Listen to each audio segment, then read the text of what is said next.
Hi, my name is Prisha Mosley.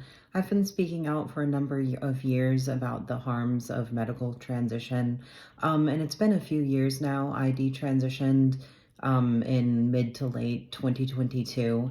I sued my doctors in 2023, and I'm still fighting for justice to hold them accountable. And I've just been trying to live as normal of a life as I can post detransition as possible. But I just wanted to talk about some of how irreversible the medicalization is even years later, because I'm still dealing with a lot of side effects. I've been able to have some hair regrowth, but I have to be on minoxidil and do hair treatments and stuff for the rest of my life to keep back what I have grown back, which isn't too much, but it's better than it used to be, and I am grateful for that. I still need laser hair removal treatment, even now that a few years have passed and the public knows more about detransitioners. I'm still not getting coverage for things like that or the hormones I need, but I still have to shave my face every time I take a shower.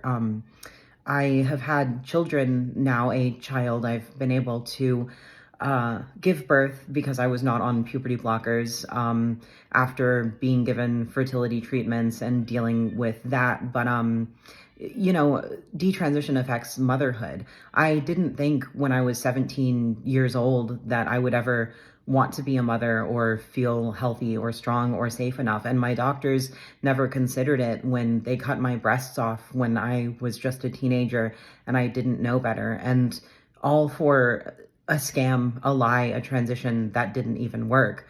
I'm also having to get blood work a lot because my hormones continue to be dysregulated. I still have high androgens even years after stopping the testosterone shots and all the effects that come with that, including PCOS, insulin resistance. My liver is twice the size it's supposed to be. I've had non-alcoholic fatty liver disease since I was 19 or 20 years old. The list of side effects goes on and on. And like I said, it affects being a mother. It affects the child that I was able to have and everything else.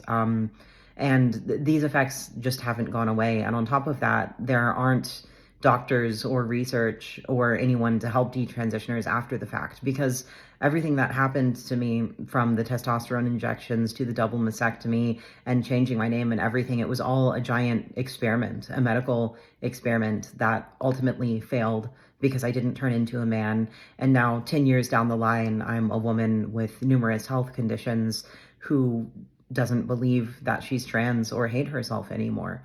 And I'm dealing with side effects and health issues that I never would have had to deal with in the first place if my doctors had never validated these beliefs that I had when I hated myself and I needed guidance. I really wish my doctors would have just sat down and told me the truth. I wish they would have told me that I would be having to go get blood work and being attached to the pharmacy and taking hormones and prescriptions and bone density tests and MRIs and surgery and everything else for the rest of my life just because of these beliefs I had. I wish that they had told me the truth. I wish they hadn't threatened me with lies and made me feel like I had no other option but to transition or die. But my doctors weren't honest with me, and so I'm dealing with the consequences, and so is my family. Hopefully, doctors stop prescribing these treatments to young people or anyone soon, and other doctors, ethical doctors, learn how to deal with the damage. Thanks for listening.